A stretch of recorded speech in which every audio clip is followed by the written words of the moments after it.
Hi, everybody. Kyle Austin, MLive.com here at Lucas Oil Stadium in Indianapolis.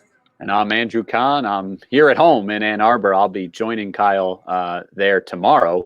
I guess whether Kyle will still be there remains to be seen. Michigan State will take on Maryland in the 8-9 matchup coming up here shortly, 11:30 a.m. Eastern Time tip. You can watch it on Big Ten Network if you're not one of the lucky few fans that are in attendance.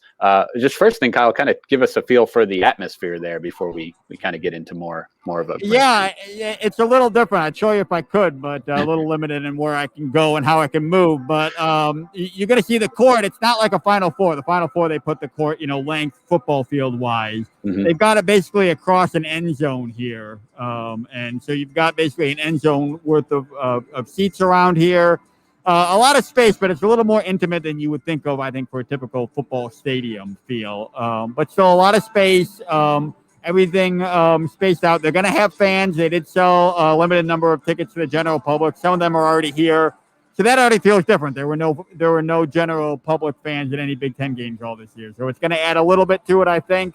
And Michigan State is finishing warming up as we speak right now. They're going into their huddle.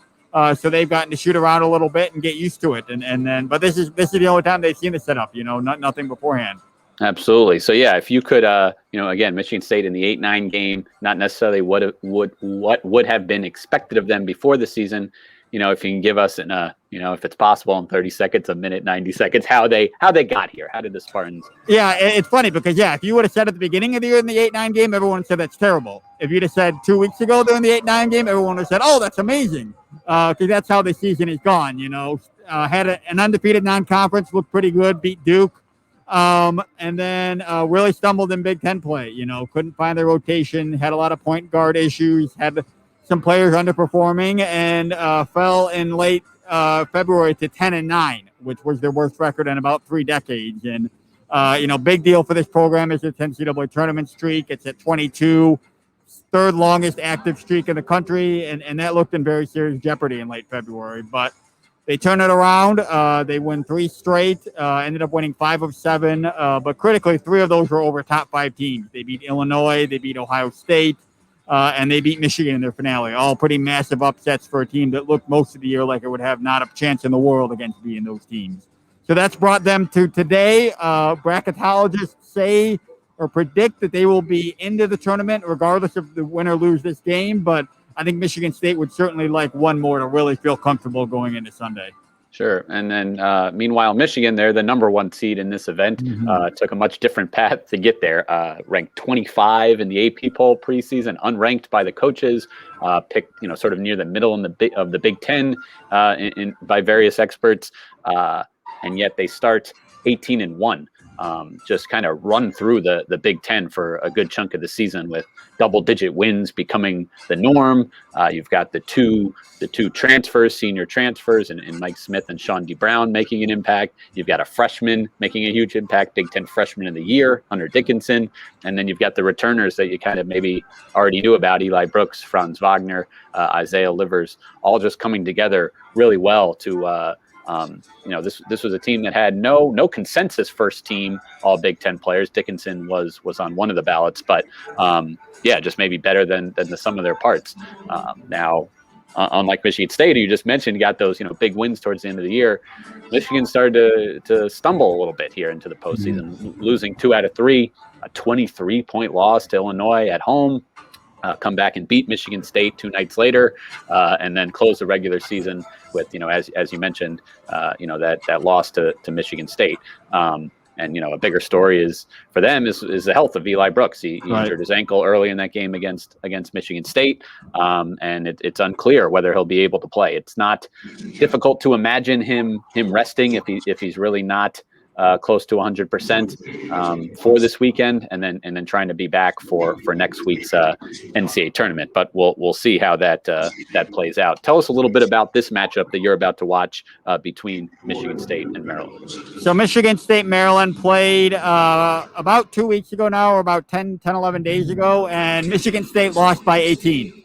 So probably not the matchup they wanted, but that was a road game. It came right after they beat Illinois, Ohio State back-to-back, and I think they were a little bit fatigued in that game. I think Michigan State's schedule played a role in why that was such a big margin. So I would expect to be closer today, but Maryland still made things very tough for Michigan State to score. Michigan State's offense has not really functioned very well all year.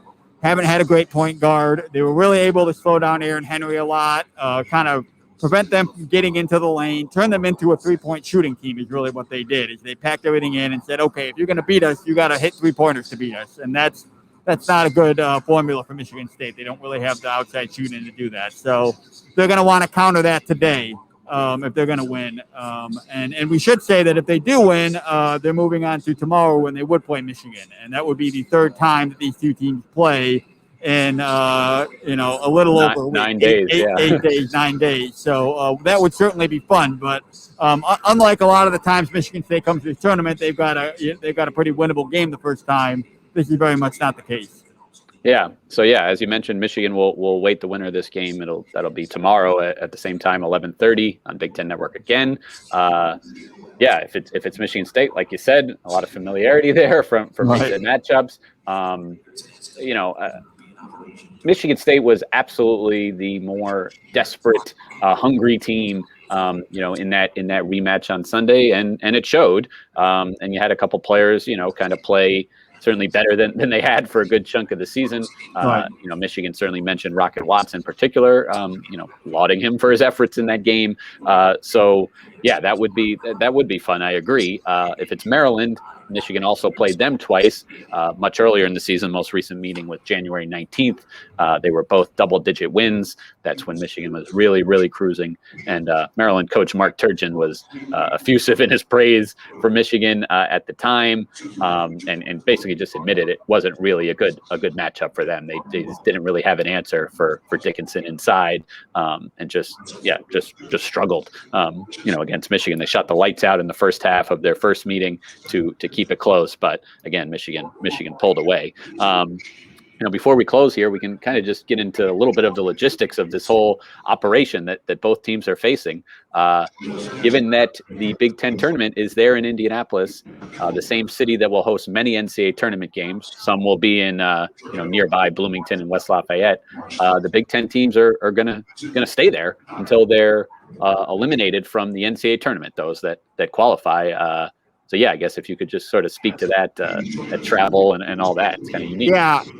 So Michigan State bust down yesterday, and I had actually asked Tom Izzo earlier this week. I said, are you going to stay through? Because I think it's obvious teams like Michigan and teams like Illinois were going to do that. But Michigan State, I think, is likely in the tournament, but not 100%. But he did confirm, yes, the NCAA, the Big Ten want us not doing the travel back and forth. They felt like going back and forth again would create more exposure. So Michigan State, if they lose today, they're going to stay in their hotel through Selection Sunday. On Monday, they would move to a new hotel at the NCAA's choosing, and then kind of go into a bubble of sorts. I mean, I'm not sure it's quite the NBA bubble level, but these guys are going to be pretty restricted. They're really only going to leave their hotel rooms to practice and playing games. And I think we all saw the importance of that today. If you've been following the news, Duke had a positive COVID test that knocked them out of the ACC tournament. Ended their hopes of competing in the NCAA tournament this year. So if you needed a reminder of the importance of being vigilant this time of year and of all these protocols that seem pretty harsh at times, but this is what you got to do to make these games happen this time of year.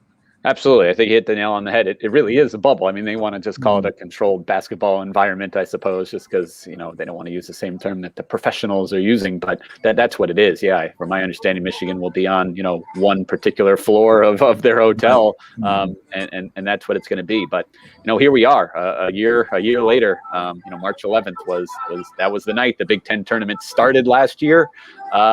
In nearby Bankers Life Fieldhouse. I'm going to bring it full circle for a second, Andrew. Me and you did a live before that game, if you remember, and we're standing there in the bleachers and we're saying, we think this game's going to happen. We don't know yet. And about 15 minutes after that, they went ahead and basically called the season. So here we are a year later, before the same game in the tournament, doing another live. Obviously a very different format. You're at home. I'm here wearing a mask. But the good news is I feel much better about this game in front of me happening. I just watched both teams warm up. Michigan State at least had every player available. So hopefully, everything keeps going and we get to see a little bit more hoops this year than we did last year. Yeah, last year we were standing there kind of shoulder to shoulder doing the video. This year we've learned a lot. We put a few hundred miles between us for this pregame live. So we've got Michigan State, Maryland coming up at 11:30. Winner moves on in the Big Ten tournament to face number 1 seed Michigan on Friday at 11:30. Expect a lot more coverage on MLive.com/Wolverines, MLive.com/Spartans. Thank you for watching and enjoy the tournament.